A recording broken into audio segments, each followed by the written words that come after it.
Good morning. The magic words BC Place. Is it fact or is it fantasy?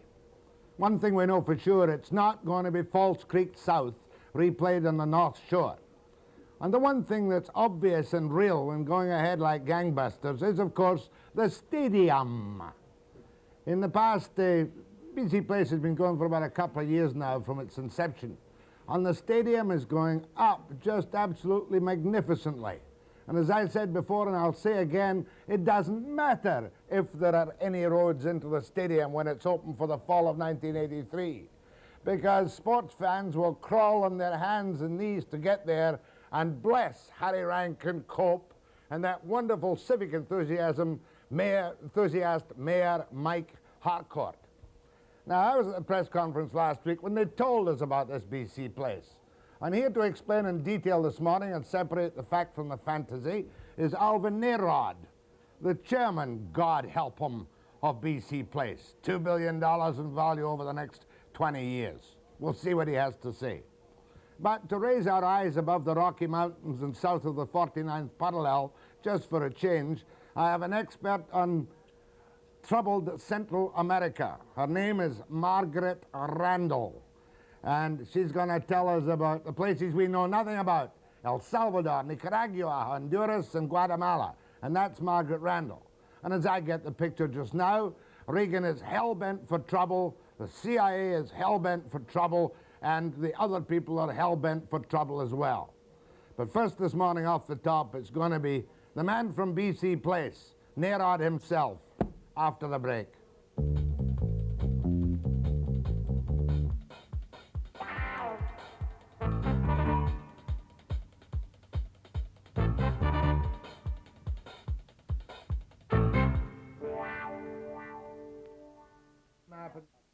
Let's get straight to the heart of BC Place with Alvin Narod, the chairman. You heard the crack I made about landing by helicopter or crawling on your hands and knees to get into the stadium, which is the heart piece of the whole thing as far as I'm concerned. How come after 2 years you have not really progressed with your finite plans to scrap that dirty old Cambie Street Bridge and make BC Place something to be proud of with proper access to the stadium? Well, first of all, the Cambie Street Bridge is not the main access to the stadium. There are going to be a lot more people coming over Burrard and Granville Street, percolating along our roads when they're built, and coming from the east side of town over the Georgia Viaduct.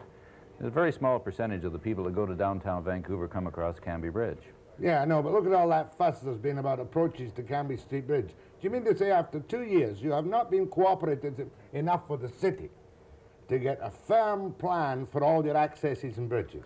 The contrary is true. We set out a year ago, approximately a year ago right now, and made an agreement with the city council that we would appoint our professionals. We are consultants, they're experts in their city engineering staff, and they are experts.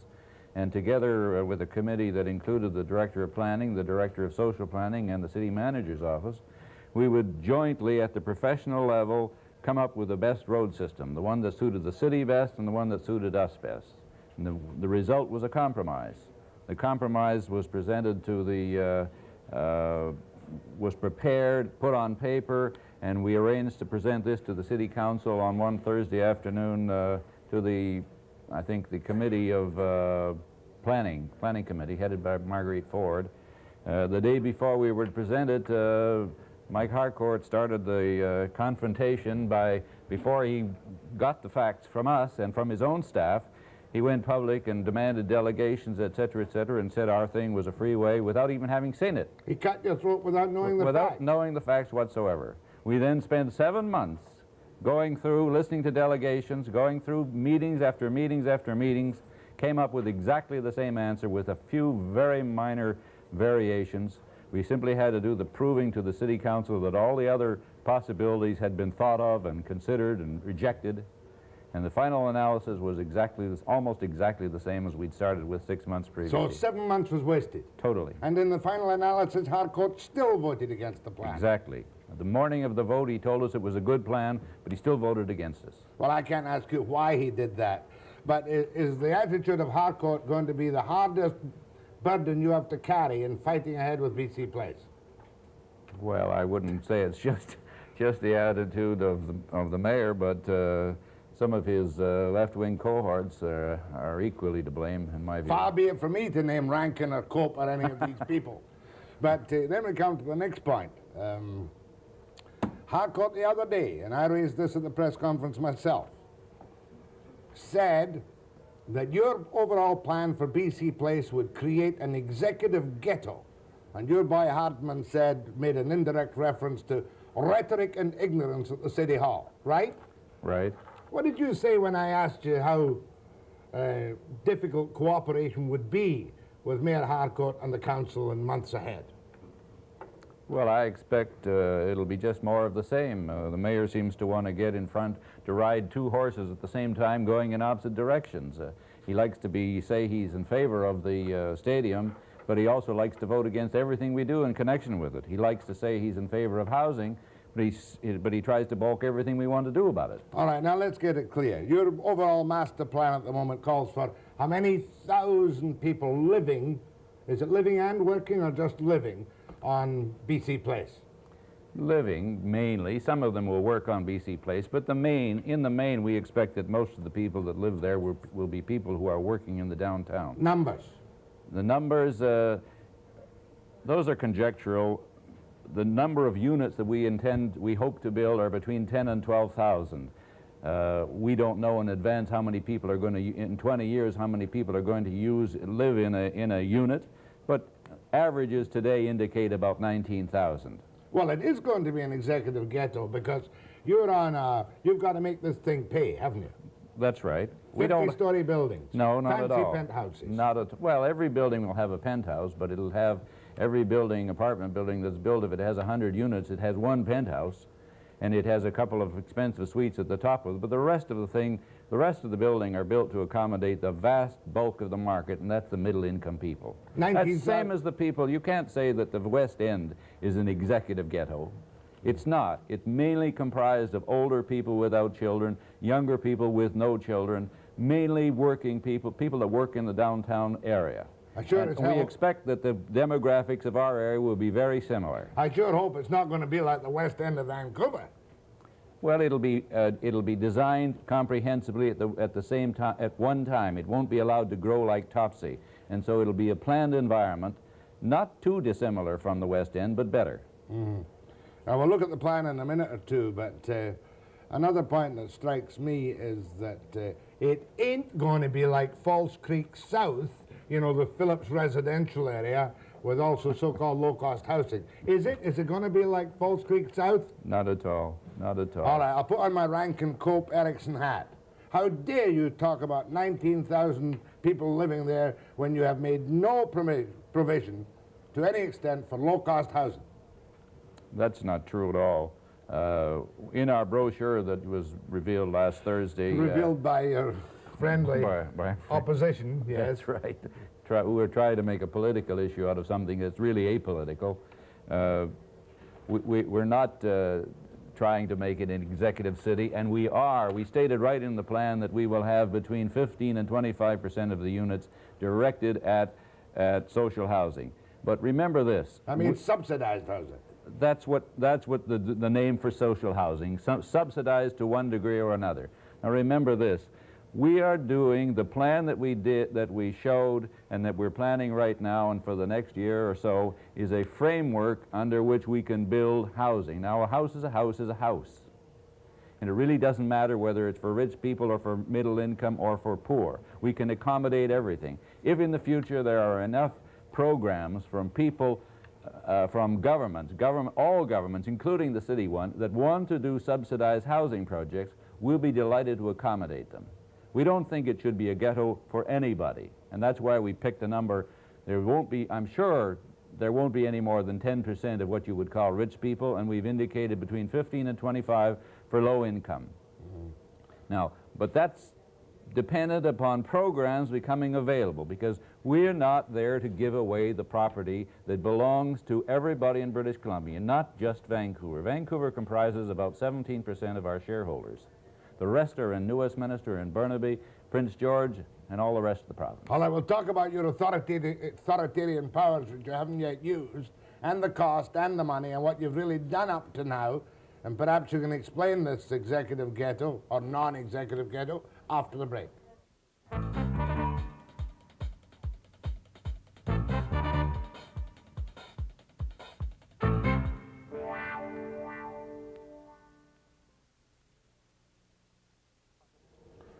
Now, something in favor of Harcourt, if it's possible to think of something, Mr. Narod, is that he probably is entitled, as is the entire city council, to be a bit churlish about the whole thing, because you and your BC place were imposed on the city without consultation. And is it not a fact that you've got extra terrestrial powers, you might say, arbitrary powers, whereby you can act without the approval of the city? Well, there's a certain amount of fact there. We've taken the position that we don't want to use those powers. We want to try to, as we did with the roadway question, approach it with logic and come to a sensible conclusion. It's been pretty difficult, but that's the route we prefer to take. But if you came up against the wall, Mr. Narod, you could say, no, we will do it our way. We will build 150, I'm just being hyperbolic, 150-story building. You can do as you wish under your powers of the BC Place Act. That's a hypothetical question that I prefer not to answer. But is it not a factual question? Is it not in your act that you have power to do what you wish in BC Place, preferring to cooperate with the city? The one thing that's clear-cut is that we have the power to build whatever we want that we own and maintain and operate ourselves, such as the stadium. There hasn't been any argument about that. That's why we started ahead. The matter of housing, we would like to think that we would cooperate with the city and wind up with plans and buildings that are acceptable to the city as they are acceptable to us. Now, far be it from me to involve you in the forthcoming civic election. We're already involved, I'm afraid. Have a nightmare for the moment and presume that Cope sweeps council with Harcourt as mayor. They could pass resolutions that you will only build social housing, correct? Well, I suppose in that case we'd have a confrontation. Bit of a confrontation, fair enough. Now, about money. How much have you spent of our money so far, and how much are you going to spend? Well, we really haven't spent any of your money. We've borrowed some of your money, and we're going to repay it. Perhaps what you want to know is how many dollars have we spent altogether? Probably yes. About something in the order of $100 million. Now, the stadium... including the land and the stadium. All right. The stadium is going to be finished when? July 1983, God and the Union's willing. Well, how much will it have cost? Because I recall you or Gil Hardman or Manning telling me, or Rogers, that you had firm prices. We have a guaranteed maximum price for everything that was in the plan at the time of inception, which including all of fringe charges and fringe costs such as design, etc., that are outside the GMP, for a total of $126 million. We're still on time and on budget. Now, you had problems with the unions over some deleterious substance in the soil. You made them happy over that? Yes. You moved the soil? Yes. That must have been a great extra cost to you. Minor.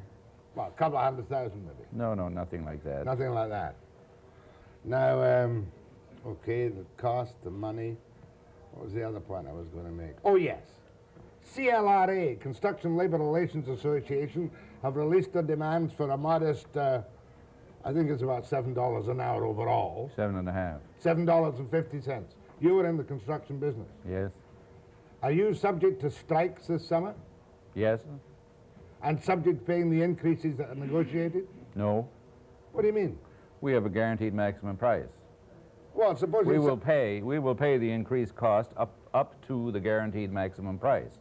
But I don't believe that the union members, the people that are on the job, I think everybody that's working on that job loves that job, but they want to see it finished without delay.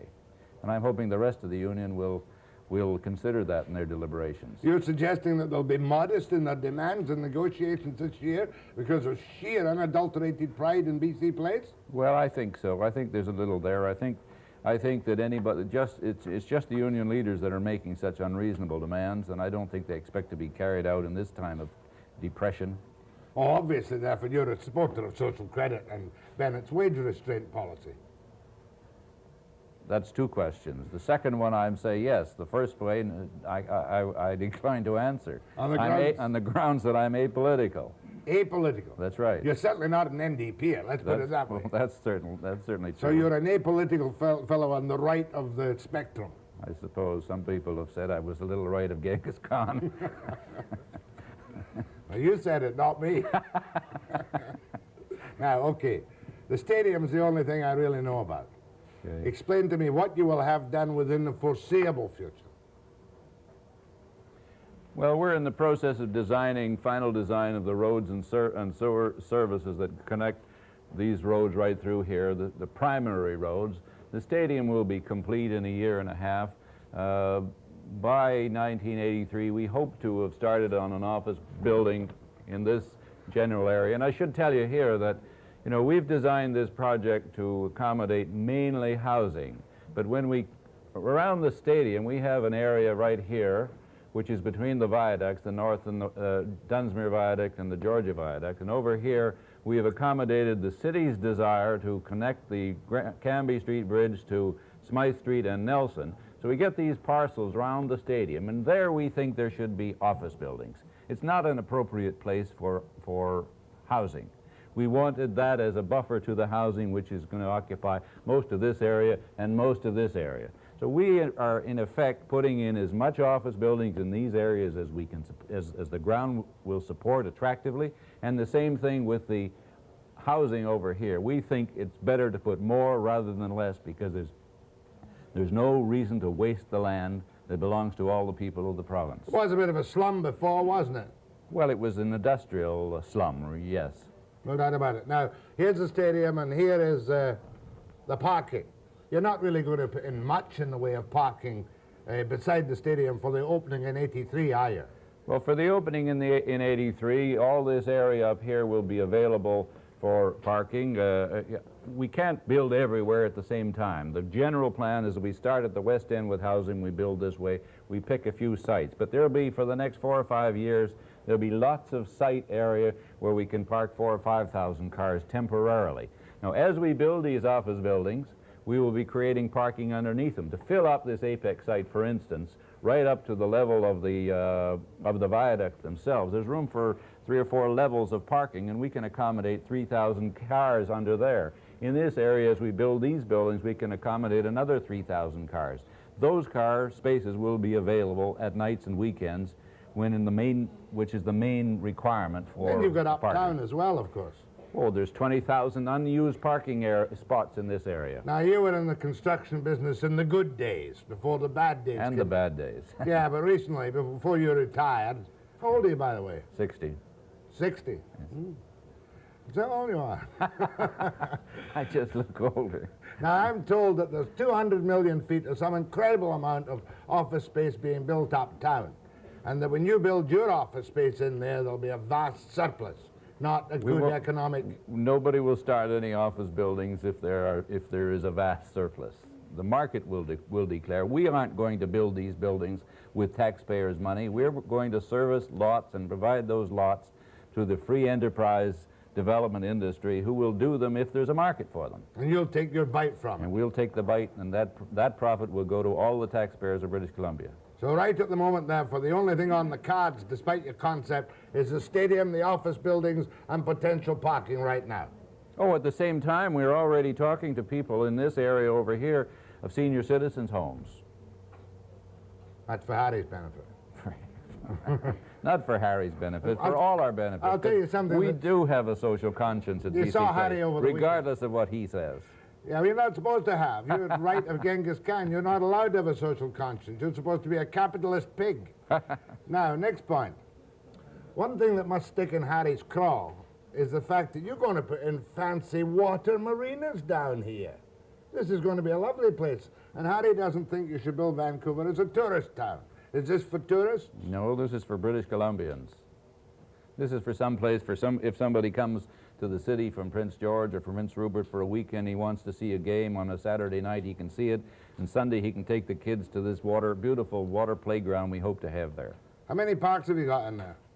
How many different park sites? I can't answer. It's about 10, isn't it? Oh, there's more than that when you add them all up. There's a total of for public open space, all the areas that are mounted in green, and including this water area, which is going to be an expensive water area to create, we have something in the order of 80 acres of parks. The area occupied by housing is also about 80 acres, so it's about a 50% yield. Of the whole thing is going to be in parks, water right. and land parks. Right. And you're up to schedule, and you're crossing your fingers that there will not be a CLRA strike this summer. That's right. Because that could hold you back. Well, that could hold us back for the length of the strike, that's all. That's right, and it could mean we'd miss the Grey Cup in '83, couldn't it? Oh, I doubt that very much. You don't think so? No. You're confident? That would require a 6-month strike, and I don't think anybody You're confident the common sense of the union man, despite his leadership, will see peace and amity at BC Place? I've got my fingers crossed, but I'm hoping that. Well, I hope I see peace and amity between you, Harcourt, and Rankin. Questions to Alvin Narod after the break.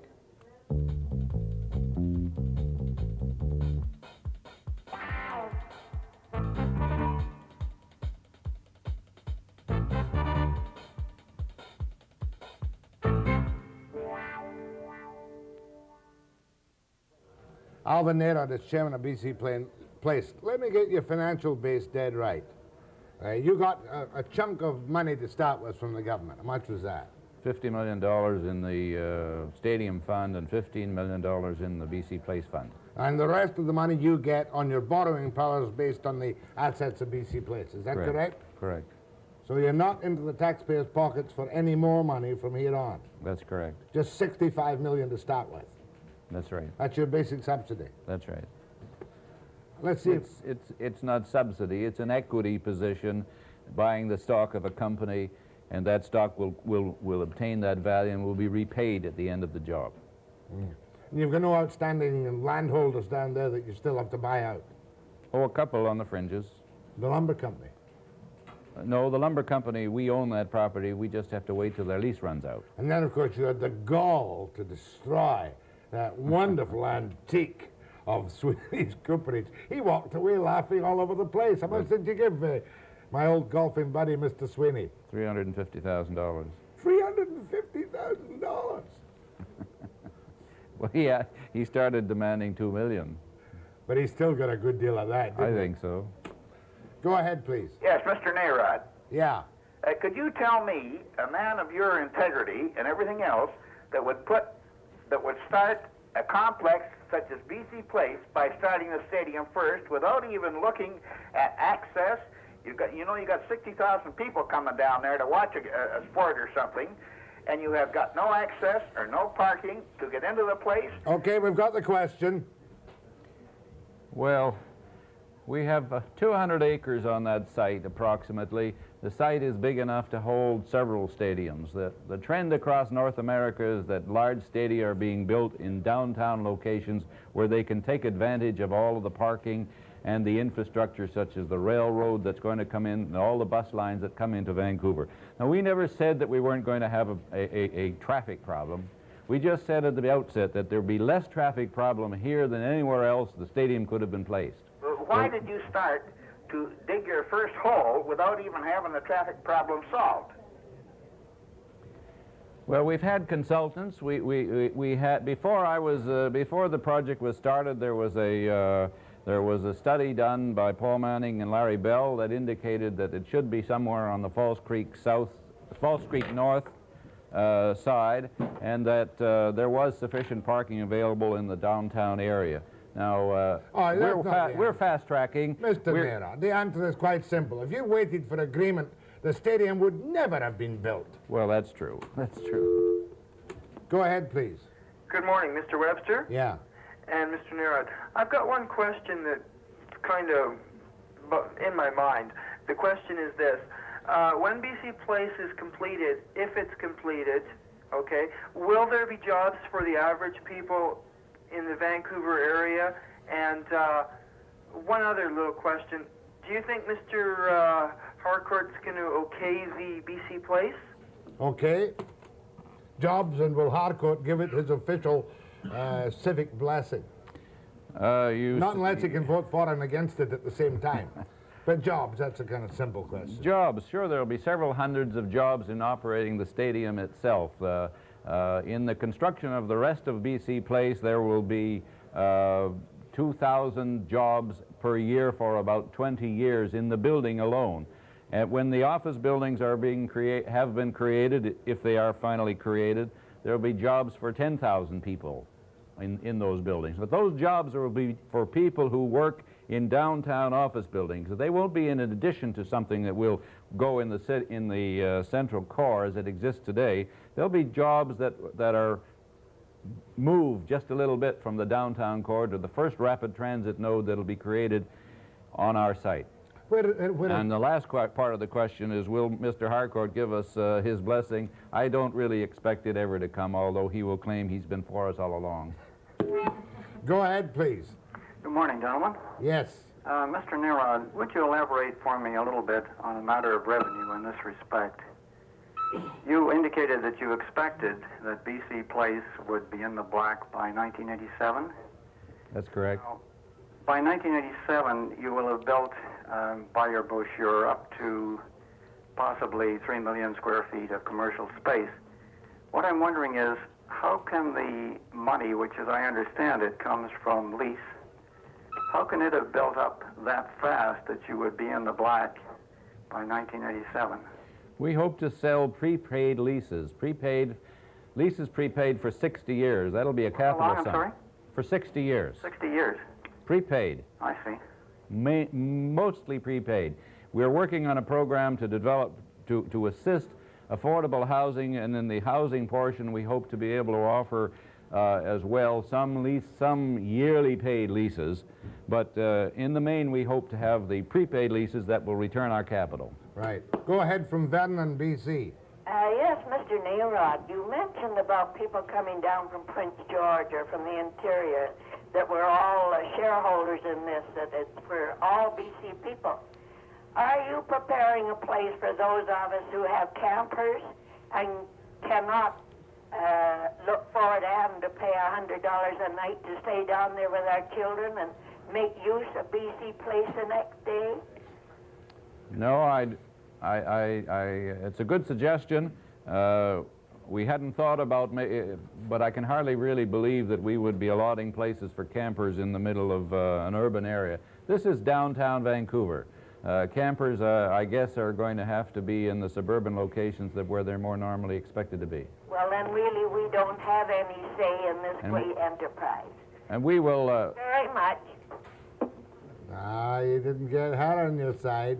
You said I'm quite afraid. bluntly you're not going to be any campsites down there, but she feels unless she can put a little camper beside that marine park that you're cheating her. I said that it's a good suggestion and we'll look into it, but off the top of the cuff, I have to say, to be Mr. honest, Narod, I don't think it can be done. Let me pay you a compliment. You're a breath of fresh air. You're causing yourself nothing but trouble here this morning, but you are answering the questions bluntly, and it's so unusual for the chairman of a crown corporation to tell what appears to be the truth. You notice I said what appears to be the truth. Go ahead, please. Good morning. Yes. Hello? Yes. 2 years ago, I worked at Bay Forest in Falls Creek. That's the sawmill right next to the stadium. And when the plans were proposed for the stadium at that time, I was on the plan committee at Bay Forest, and we were told by Bay Forest and the government people that that sawmill would be moved and no one would lose their jobs. We made our concerns known to Peter Comparelli of the Sun, and he did an article about it, and we got direct response from Mr. Bennett, who said that no one, and he stressed no one would lose their jobs because of the stadium going in. Well, I left Bay Forest because of the stadium going in there, because I knew Wanik would not build another sawmill, and to date they haven't even purchased the land for it. Yesterday I talked to the plant chairman down there, and he just tells me that the place is going to go down and everybody's just going to go their separate ways. Can you tell me why this is done? Because Wanik, all they wanted was money to relocate. That's all they wanted. So what happened? What happened to all the jobs? You talked about social conscience. We've had negotiations with Wanik right from the outset. They named a high price to move out now. We decided that in our judgment it wasn't fair to the taxpayers of the province to pay to move them at that time. Their lease runs out at the end of 1985. And we believe it's in the best interest of the taxpayers to just let it run out. At that time, they've got plenty of time to build a sawmill by the end of 1985. We have no more control of it than that. They've said that they were going to build one. They've said this mill is a profitable one, and that they will build another. We know that they've been acquiring land, but I don't know if they finally have acquired. But you don't plan to give them any kind of massive subsidy merely because you want their land in due course? Not 1 cent. In other words, they've got at least till 1985, and they must have been negotiating to settle with you to get out now, say 1982. So they'd have value of a 3-year lease. But you'll wait until it runs out, and then they'll just have to go anyway. They asked us for a very high sum of money, which after negotiation whittled down to a medium-high sum, and we decided it wasn't in the interest of the taxpayers. So you're going to let them wither on the vine when the lease dies in 85. They're free enterprises. That's right. They've got plenty of time to build another sawmill. And the fact that the market's gone to whatever is their problem, not yours. That's correct. Thank you, sir. I'm going to take a break now and do another segment with Alvin Narod, chairman of BC Place, after the break.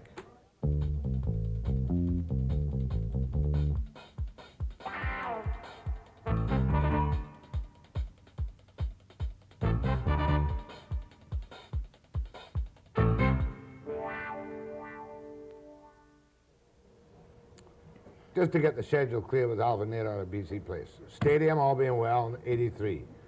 Parking all being well by the end of 83. Basic started. parking. Yeah. Mostly for buses right beside the stadium, correct? That's correct. How many buses? You named the figure. 300. 300 buses. Yes. And then you will build the office buildings as the demand calls for it. That's correct. On your salesmanship, right? That's correct. Pity we're into a bit of a recession, if not a depression, isn't it? Well, we're all facing that trouble, and things may have to be delayed for that reason, but we're not going to go out and build any buildings where there isn't any demand, where there isn't a customer. There'll be nothing built on spec at all. Not by us. Not by you. Other people can, if they prepay the lease for 60 years, they can build in spec. That's right. Mm-hmm. Okay. We're not trying to limit free enterprise. Go ahead, please. Yes, Mr. Narod, I'm just a little curious. And when the stadium's complete, will there be a specific name for it, or will it be simply referred to as the BC Place Stadium? Well, I should imagine there'll be a name for it. We haven't yet concluded on how to arrive at that name, but probably we'll have some form of contest. We always do. I could tell you what the name's going to be, but I wouldn't. Go ahead. Well, it won't be the Rogers Stadium. It'll probably be the Bennett Stadium. No, it won't be that. It won't be that? No. You've got that commitment? Yes. It won't be the Bennett Stadium? That's right. And it won't be the Narod statement? No, I don't expect that. No. I know that. Go ahead, please. Mr. Narod, I have two questions. One, at the very first of the program, you said that there was housing for 19,000 people, and that there'd be elderly people and young people without children. Does that mean that in BC Place that children will not be allowed to live there with their parents? And two, you said about the senior citizens housing that you were planning on building. Is that going to be housing for all senior citizens, people who are on fixed incomes, or is that going to be the elite senior citizens that can afford high housing rent and such like that? Good question. I'll hang up now and listen to you on this. Thank you. Good question. The first part of the question regarding children is that no, we're not building. We are not building this primarily for children. We take the view that this is an urban site. It's close to downtown. It is not an appropriate place to raise young families. However, there always will be. In the West End, statistically, I think there's something like 7% of the families with children, with young children. And we expect there'll be that many again in our area. But we are not organizing or planning this directly to accommodate children. It'll have to be done in the high-rise milieu, which is what happens right now in the West End. And the mix of incomes will depend precisely on the propositions put forward to you by cooperatives or old age citizens' homes or non-profit societies and that kind of thing, plus the free enterprises. That's correct. And the question of senior housing, the people that we are talking to are some of the that we are talking to now are some of the organizations, the service clubs that have been the promoters of senior citizens' homes for people on fixed incomes, and that's the direction we're oriented to. Go ahead, please, to Alvin Narod. Yes, Mr. Narod. I was previously employed in the forest industry, and as we all know, there's a recession going on. Earlier you mentioned that over the next 15 to 20 years there will be 2,000 jobs per year. What I'd like to know is how does a person as myself go about applying for a job in the construction of BC Place? Well, just through the normal methods. We don't intend to organize a new construction company. This will be the construction companies of British Columbia operating in the normal way. So you would approach them in the same way you would any construction project. And yours is fully unionized. That's right. We're not specifying that, but I expect that for major buildings they'll be mainly unionized. Thank you very much. Paul Rever, go ahead, please. Yes, Mr. Nimrod. Or Nerod. Nerod. I'd like to ask you... He is a bit of a hunter, but he's not Nimrod. He's Nerod. He's out with his gun in the morning, aiming at the Harcourt occasionally. I would like to ask you a question. Was a poll taken province-wide, and if not, why not? Poll? Yes, a poll regarding BC Place. What do you mean a poll? Well, the BC Place is... Oh, you mean a plebiscite? I beg pardon? You mean a kind of a plebiscite? He doesn't like what I said. There wasn't any. It was a political decision made by Bennett, wasn't it? That's correct. It was, there was for many years a demand for a stadium somewhere in the Lower Mainland. There was the need to replace the P&E Stadium. There was argument about where it should be, and there was a vacuum. I think the Premier was the one that stepped into the middle and filled the vacuum by offering to the city of Vancouver, offering the Lower Mainland that he would build a stadium there. In that sense, he made the decision, but I think it was a decision that was welcome and desired by everybody, or most people. Go ahead, please. Morning, Jack. Morning, Mr. Narod. When this stadium is being built, have they made facilities for disabled people in wheelchairs, such as parking and being able to get in and out of the stadium easier than the one they built back in Toronto? The simple answer is yes. Oh, yes. good. Right. Thank you very much. Go ahead, please. Sir, how can we be sure about local manpower? Is it for sure local manpower you're employing in BC Place?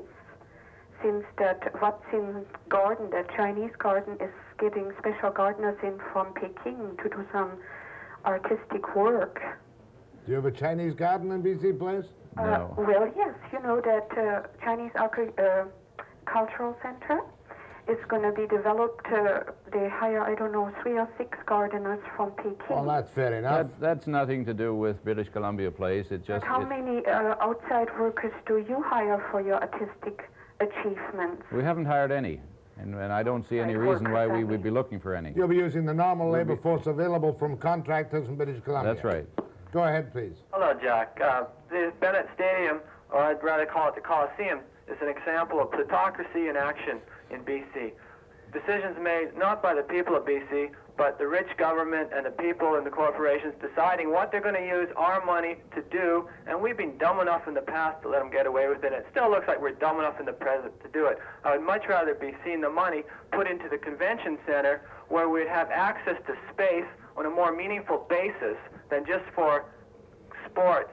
Now, I have nothing against sports other than the fact that I don't go to them. I do play volleyball outside, but this whole $1 million thing, it just plays into the hands of central bankers. And looking at the fellow speaking next to him, he looks like a banker rather than someone that cares about the people in BC that have children. Okay.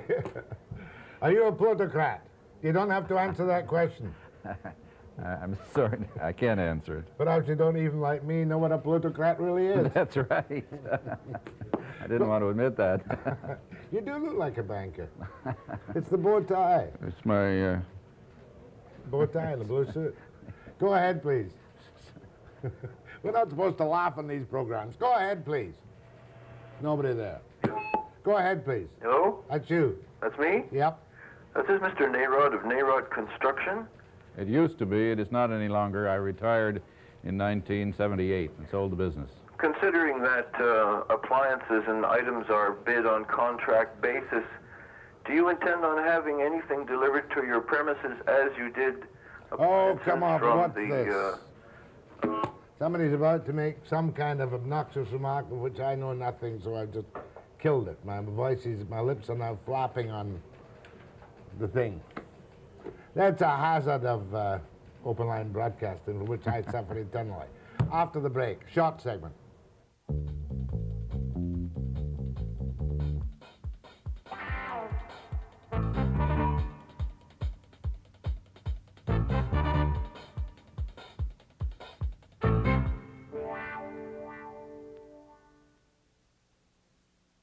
I know you were perfectly willing to answer anything that guy said on the phone. The reason I killed it is for my benefit, not for your benefit.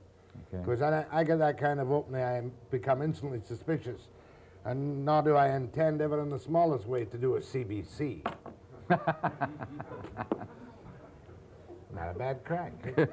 Go ahead to Alvin Narod. Oh, Mr. Narod, you indicated that you expect BC Place to be in the black in 1987 about, and you expect to raise revenue by the sale of 60-year leases, commercial and residential. Additionally, that there will be 10 to 12,000 residential spaces. In making those calculations, what is the value of a single residential space there, plus or minus 50%? Assuming you're asking about land values, they'd be in the order of, on the average, of $40,000 to $50,000 per unit. Per living space, BC Place is going to charge $40,000 to $50,000 for a lease, 60-year lease on a single living condominium title? Put it this way, we are going to develop these lots and make them and put them out for competitive bids. We expect the industry will bid that amount for them, but we can't be sure. Will you feed them onto the market gradually in order to protect that value? I suspect if you dumped the 10,000 living spaces on the market now, that you would be lucky to get $10,000 a piece for them. Well, of course you're right, sir. You're going to protect the inflated lot values in Vancouver, or whether you're going to make these lots available to the people. We're going to make them available to the people in an ordered way. We're not going to just dump 10,000. Nobody would start building 10,000. We have to make them available to the developers as developers are willing to buy them. We expect that will take place over 15 to 20 years. This is the point I don't think that many people understand, that the development will take probably a minimum of 15 years to come near to your fancy concept plan you're showing now. That's correct. Go ahead from Fort St. John. Yes, I would just like to make a comment that we had Mr. Emery Barnes here on an open line show today, and the place that he's talking about and the place that Mr. Narod's talking about seems to be in two different provinces, and I was just wondering which place is which. Well, we're talking about a development that we, in the general form that we showed in the pamphlet that we distributed throughout the province a couple of weeks ago. The building form that was shown was a hypothetical one. The infrastructure was the one that we'd like to do. We hope to get to that and over that time, and we expect that there'll be many, many changes to that building form over time. Well, just let me ask a political question now. I don't know what Emily Barnes said, but I have a good idea. But let me ask this. On a change of government, can BC Place's concept, plans, authority, and whatnot be changed? Of course they can. Are they likely to be? I don't think so.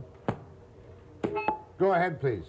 Hello. I just want to say that I'm glad that Mr. Narod has been put in charge of this. He seems to have been able to get competent people working with him so that he can make decisions. If we had to put up with City Council trying to make any sort of decision at all, we'd be going absolutely backwards. But with him, he seems that he's got the guts to say, this is what we're going to do, and this makes more sense than anything else, and we're going to go ahead and do it. And I just want to say I'm really pleased with that, and I hope he keeps on with the good job. Thank you very much. Thank you, sir. Just blush modestly. Go ahead, please. Yes, one of your callers from Prince George mentioned trailer sites or motorhome sites or what have you. Now, why couldn't some of these sites be put in until the land was developed, you know, because you say it's going to be taking 15 years to develop. This is one of the things that the city of Vancouver misses. You can go all through the states and to major cities, and they all have these things. And unlike what you were saying, little campers, $45,000, $70,000, and $90,000 units, these people do spend money in the city. They don't spend all their time sitting in a camper. That's a good suggestion. There's no reason we can't consider it, and we will. You will consider, off the top of your head, the possibility of putting temporary mobile home spaces during the course of construction for people from out of town who can come admire the beautiful spirit of the wonderful BC place. Is that right? Surely. You'll be held to that, you know. I said we'd consider it. I didn't say we'd do it, but I think it's a good suggestion. But you'll be held to considering For a temporary use, it's a very good suggestion. I might put Harcourt in another spot because it sounds like such a good idea. How could he oppose that? Go ahead, please. I'd like to work for Mr. Narod. Where can I send a resume? BC Place. That's the only address we need? 650 West Georgia. Thank you. Thank you very much. Last call. Go ahead, please. Mr. Narod. Yeah. I was wondering if there was a decision made as to who will be manufacturing the turf for BC Place. For the stadium? Yeah. No, that decision hasn't been made yet. Are you considering the Canadian company that has the... Yes, we are. We've called for proposals from... We've called for proposals from about 4 different people, and one of the Canadian company is one of them. Thank you. Okay, thanks. One final question. Are the seats you have purchased big enough for me to sit in the stadium? Yes. Are you going to have private boxes for the wealthy jocks? Yes. You are? Yes, but the money we're going to charge the wealthy people for them is going to be sufficient to subsidize other things such as seats for space for disabled people. Okay, give me a fright. Not for me, but for wealthy sportsmen like Mr. Davidson. How much will a box cost? Mr. Davidson? Little Al Davidson, you know. There's a pear-shaped Davidson. Come on. I don't know. I can't answer that question. 50,000? No, less than that. Less than 50. Yeah. More than 20. Probably. My thanks to Alvin Narod of BC Place, as he goes about through the town on a firm, positive campaign, winning friends and influencing people, and causing those who are opposed to him to love him forevermore. My thanks to Mr. Narod. I really mean that sincerely for a change, which isn't often the case when I say anything on this program. Next, we're going to go south of the border and talk politics, Central American politics, after the break.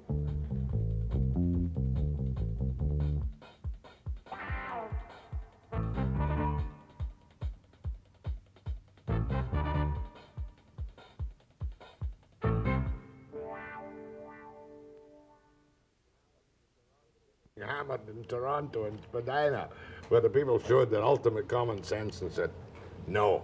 Well, that was good, wasn't it? Well, it was a big surprise to some people. You were pleased, there's no question about it. You were pleased about that? Hmm? I mean, we all had a good laugh. Didn't you?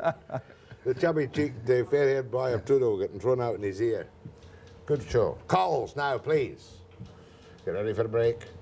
To Brian Smith, Minister of Education, and Webster. You're in.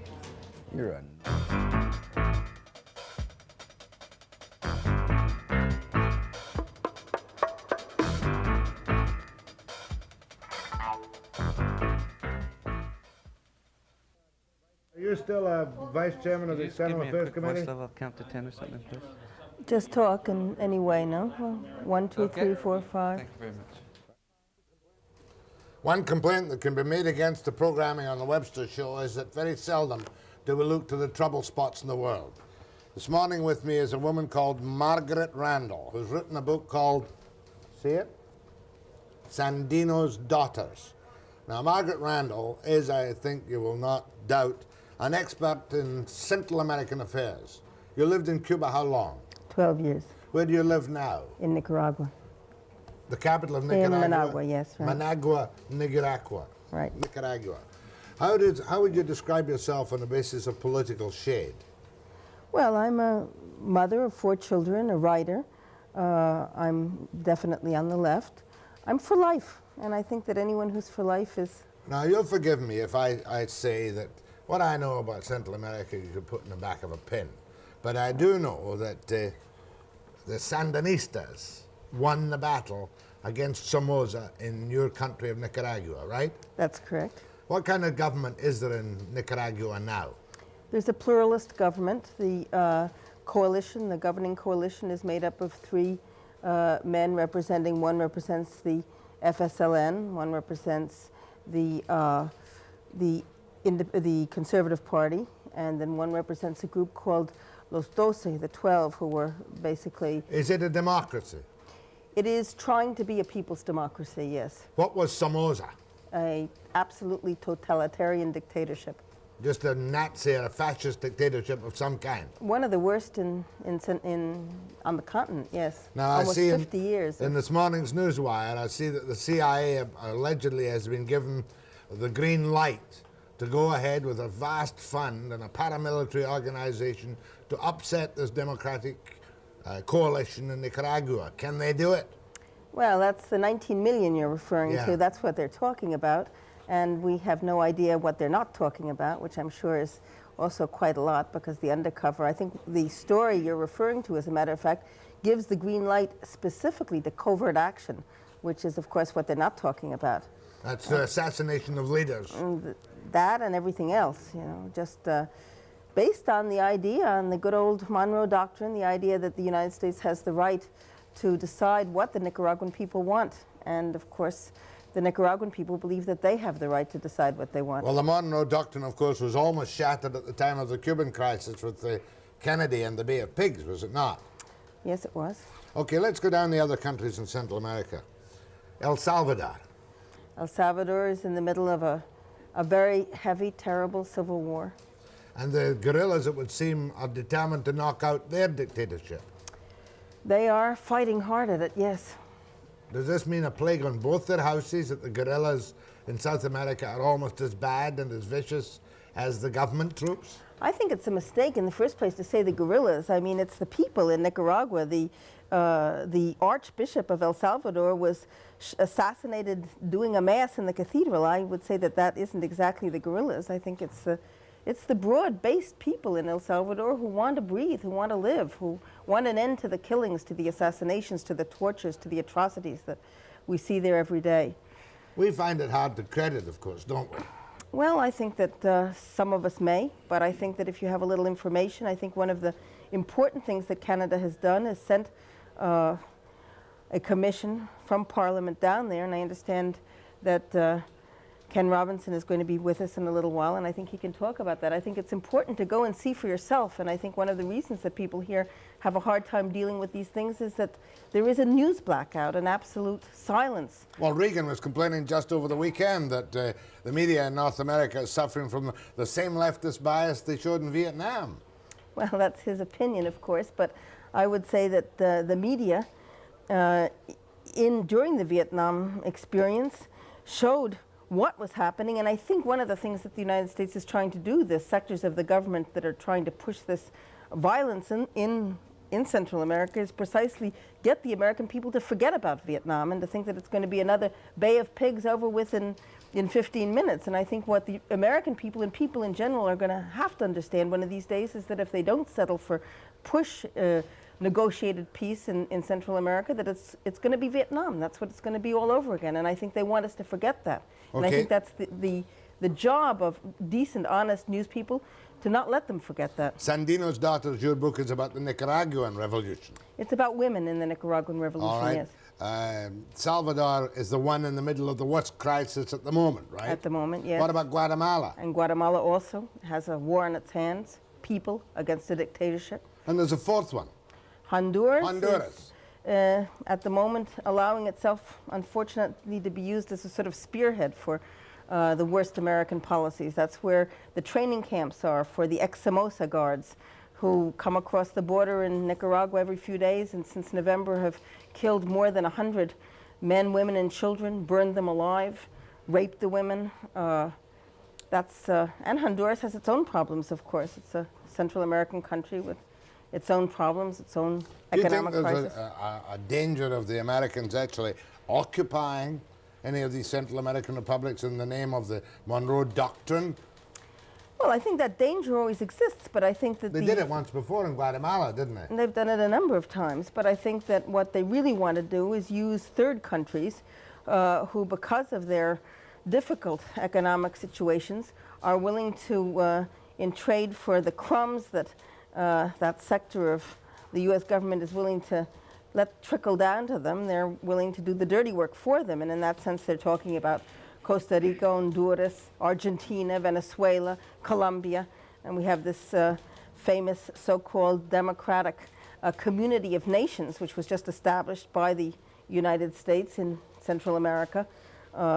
Nicaragua, of course, was not asked to join that. Neither was Panama, neither was Belize, but that consists of Honduras, El Salvador, which is anything but democratic, Costa Rica, and more recently, Guatemala. And interestingly enough, the United States, which we don't understand what they have to do really with Central America, and Colombia and Venezuela. In other words, they seem to be countries that are willing to do U.S. dirty work for it. That's sad, though, isn't it? I've always had a sneaking sympathy, or more than that, for Castro in Cuba. And it seems to me one of the great mistakes that Kennedy made was not making friends with the Cubans. And that could have changed the whole climate of Central America, couldn't it? I think one of the problems with the United States is that they're out of touch with reality. You know, Cuba is there, Nicaragua is there, China was there for all these years. All of a sudden now, of course, the United States says China's there, but for a long time it wasn't there. It was just a quarter of the world's population, but it somehow didn't exist. And there's this tendency on the part of the United States to think that everything that goes on in these countries is pushed from outside, you know. And I think that that's one of the first big lessons that the Nicaraguans, for example, felt they had to get out of this dictatorship they were under for 50 years. They lost 50,000 people doing it. That wasn't pushed by Cuba, by El Salvador. It was a legitimate nationalist uprising. Right, and I think that's what's happening, of course, in El Salvador, and it's something that the United States wants us to forget about. You know, they have this, I think somebody, I think it was Haig, I'm not sure, said recently, well, if we could just get rid of Nicaragua, if Nicaragua wasn't there, you know, everything would be all right in Central America, and that's absurd. He has this daily trying to push proofs, so-called proofs, that the Nicaraguans are running guns, for example. And they've been terribly embarrassed by that recent incident. Was that in Nicaragua? That was in El Salvador. You mean the young student? Is that young student who said he was going to come up and talk about all the damnable things done by the guerrillas. Right. And he said, no, I'm not here to do that at all. I want to go back to El Salvador. To Nicaragua. Nicaragua. Yeah. So easy to mix up. Well, it's one after another, you know. How well has Castro succeeded? Well, I think that very well, as a matter of fact. I was just there. I was back. 2 of my children continue to live there, and I was there over New Year's. And it was very moving, really, because last year was the best economic year that Cuba has had since the victory of its revolution. And one had the sense, you know, of a lot of new well-being among the people. People seemed happy. People seemed were well dressed. Quite prosperous. Well, I think maybe quite prosperous is somewhat. Is there freedom in Cuba? There is freedom. There certainly is freedom. If you're acceptable to the Cuban establishment. Well, I mean, every country is run by what the people in that country choose and want, and I think that in Cuba, people are happy and people are working. There's almost no unemployment. There's free medical care, there's good education. I think those are things that are important to people and make them happy. Why did you choose the title Sandino's Daughters for your book on the Nicaraguan struggle?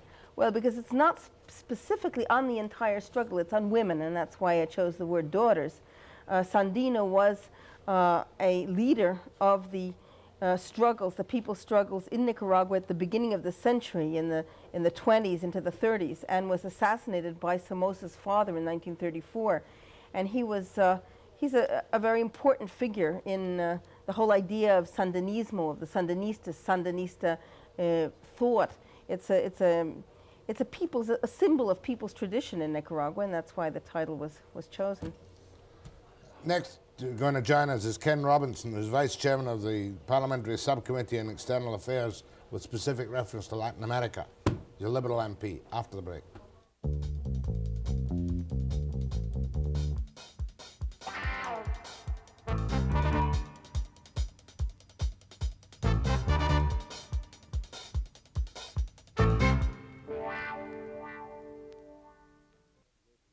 Two 6 minutes. Jesus, time goes when you have fun. You don't want to go to phone? No. Ken Robinson's a Liberal MP from Etobicoke-Lakeshore and Vice Chairman of the Subcommittee of External Affairs in Latin America. Now, when were you last in Latin America, Ken? I was in El Salvador 2 weeks ago. And before that, Nicaragua? Before that, I'd been in Nicaragua and Costa Rica, Cuba, and several other countries in the Caribbean. Now, you have Margaret Randall just now. Do you support that attitude in these countries, that these risings are not just guerrilla fighters against another group, they're legitimate uprising against dictatorships? Well, I think you cannot generalize it. Every country would have to be considered in its own particular set of facts. I found in visiting Central America and the Caribbean that all the countries are different. They all have a different history, they have a different set of problems, different set of circumstances, and they all have different problems to cope with in the future. Yeah, but it always finishes up like a military dictator and a left-wing revolutionary group, doesn't it? Quite often. Well, what do you think of conditions in Salvador right now, where apparently the military are slaughtering and beheading people by the score? Well, I think it's not a one-way street by any means. The guerrilla movement is very strong in El Salvador. I would suggest to you that if the guerrillas laid down their arms and didn't fight the army and Duarte and the government, there probably wouldn't be the slaughtering that's going on. It's Margaret, both sides. What do you say to that? Lay down your arms and let the army be decent people. Well, you know, in El Salvador in 1932, 30,000 people were murdered in a period of 4 months by a dictatorship similar to the one, the succession of dictatorships that's existed in El Salvador. I think that it's more than just a few. I mean, the idea of guerrillas may be a semantic problem, but I think if you say that it's not the people, you can't sustain the fact that the war's been going on as long as it has. Now, I mean, if the guerrillas didn't have support from the people, from the great masses of the people, and I'm not saying all the people, of course, in El Salvador, you wouldn't have a war against the tremendous U.S. aid that's going in there. We all know that there's been a series of battles, skirmishes, call it civil wars, whatever you like, for over 50 years in El Salvador. And I suppose the closest thing they've come to ceasing the struggle was when Duarte was finally brought in to lead a junta, and now they're trying to hold elections. Now, it's true, everybody is not involved in the elections, and certainly the same thing happened in Venezuela and happened in other countries where the first elections they had, they didn't get everybody involved. But maybe if they've had elections once, they're not going to solve any problems. Are you in favor of the elections in Salvador just now? No, I think they're totally unviable. I'm in favor in general of elections in the long run. The problem is that you can't have elections unless all the parts represented go to those elections. Well, we don't even have all the parts represented in elections right here in Canada. Yeah, but in Metro Toronto, for instance, you don't get more than about 35% turning out to vote. No, but situations are ideal. But that's because there's abstinence. That's not because all the people can't go and put their political party there. In El Salvador, many of the people have the opportunity to vote if they want to vote. We know that there is at least one leftist group that doesn't believe in elections at all, and they're encouraging others to feel the same way as they do. It's not a question of whether the elections will solve anything. They don't believe in elections of any kind at any time. Okay, question. Where does Canada stand on the El Salvador elections? Do we have any kind of a commission down there? Well, we don't have any commission there now. What we have done is we have our ambassador and people from the External Affairs Department on site from time to time in El Salvador. We sent down a delegation of 4 parliamentarians, of which I was one of them, to take a look at the electoral process and to consider whether, in fact, elections, if they are going to be held, would in fact be fair, reasonable, and so on. My impression is that, without a doubt, and this is Canada's policy, is that the elections should be held. They may not solve anything, but at least it's a step towards democracy. If you believe in democracy, you believe in elections, and you've got to start somewhere. Where did we stand with aid when the Americans put the wheat ban on, was it Nicaragua? Yes, Well, I think that Canada has an independent policy. We're not tied to any policies of the United States. We want to help all of the countries in Central America, and of course our policies in the past with regard to Cuba attest to that. We recognize Cuba and have been dealing with Cuba ever since they had their revolution. Yeah, that's true. That's true. No, in my view, I think the important point right now is in Central America, there's either going to be invasion or a negotiated peace, and I think that the important thing at this moment is really to follow the lead of countries like Mexico, France, Sweden, Denmark, Holland, West Germany, Greece, etc., and the suggestions of the Nicaraguans themselves in the United Nations in trying to push that negotiated peace.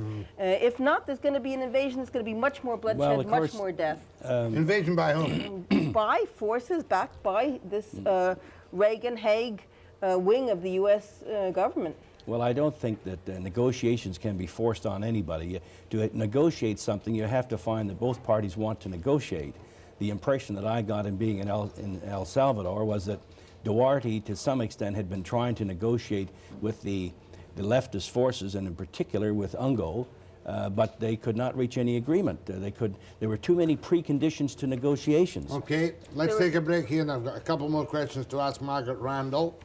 Now lives in Managua, Nicaragua, which used to be a popular song. Did you know that? Yes, I did. And Ken Robinson, a Liberal MP from Ontario, after the break.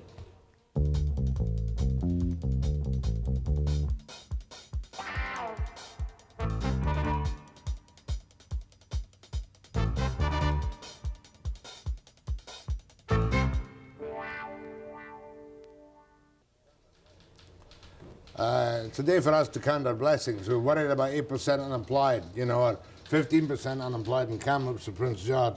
But at least when you go to bed at night, you get up in the morning and nobody's cut your head off. That's the difference between a peaceful democracy, I suppose, and South America.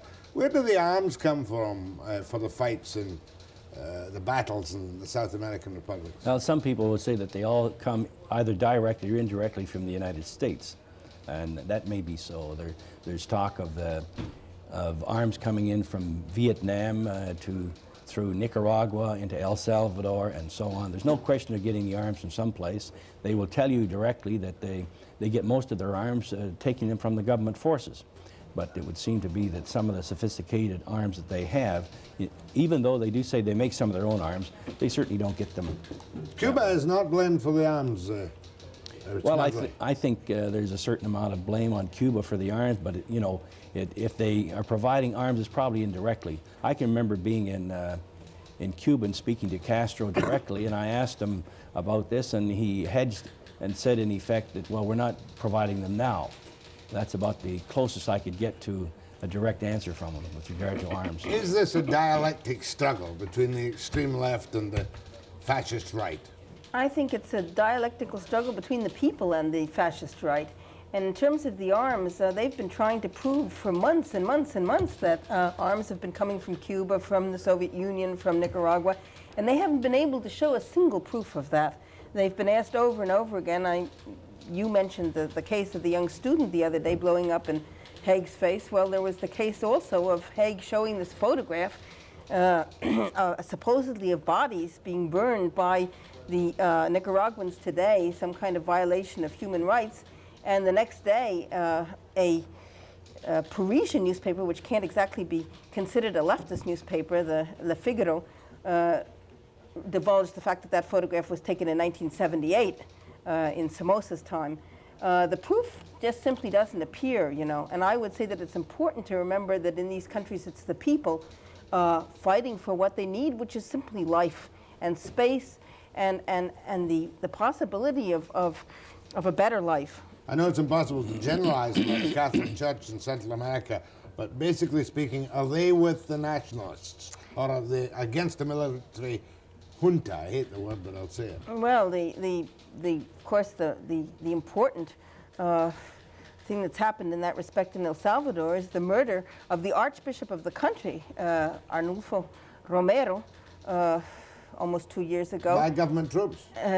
By paramilitary connected with the government, yes, troops who murdered him right in the middle of a sermon in the cathedral in the center of the city. There are differences within the church, of course, in some of these countries. As Mr. Robinson says, I think the countries have to be taken separately. What does Canada do actively in Central America in the way of aid? Well, we haven't done very much in the past, and I think it's only recently that we begin to realize that Central America is a country, has a lot of countries that we should be interested in. And more we're looking at this. That's why the committee, the subcommittee of the External Affairs Committee on Latin America and the Caribbean was set up. Our mandate is to discuss all aspects of Canada's relations with Central America, Latin America, which includes South America, and the Caribbean. Have we given aid to Nicaragua? We have given some aid, but not in any great amounts. They certainly want aid right now. They're asking for aid, and I think we're trying to determine if, in fact, the aid will be used in the way we feel it ought to be used. We don't want to have strings attached to aid, but we want to be sure that the right people are going to get it. You know, I have to take issue with one of the things that was said by our friend Margaret. here. You know, it's true, they were fighting in Nicaragua, they're fighting against Somoza, and everybody grouped together to fight against Somoza. And at one time they had a junta of 5, but now there's only a junta of 3. And I remember meeting with Comandante Daniel Ortega of the junta and trying to find out why the other 2 were not part of the junta now, and it's because they're not being represented. This includes all the private sector people who are not being represented in the junta today. Is that and true? It would seem to me No, that's not true. There's a council of state in Nicaragua I met with the businessmen there, all and the I know what they businessmen had are to say. represented by all the different political parties. The opposition parties are represented. The coalition was cut down to 3 for reasons of trying to make it more viable, more But you'd flexible. say they object to that. Listen, we could carry on with that argument. Perhaps, however, you have, as we say so clumsily nowadays, raised our awareness to the problem a little bit. Margaret Randall's book is called Sandino's Daughter, and she's speaking tonight at the Legion Hall 6th and Commercial. That's tonight at 8 p.m. Maybe we can talk more about all these things tonight. Hey, man, I'm glad you were here. Grazie, or whatever it is. Well, I thank you very much. Muchas gracias. My thanks to you, Ken Robinson. Thank you very much. Liberal MP from Etobicoke-Lakeshore. And I'll be back after the break.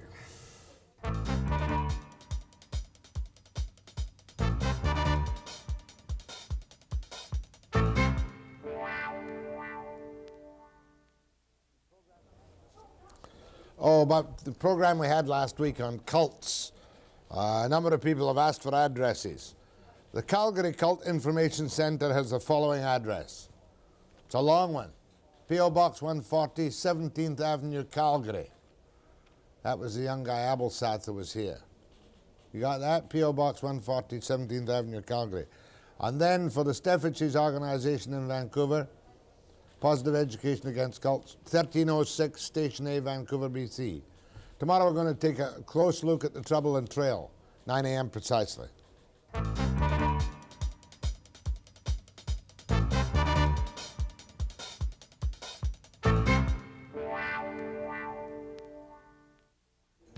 Narod of BC Place on Check TV at midnight precisely.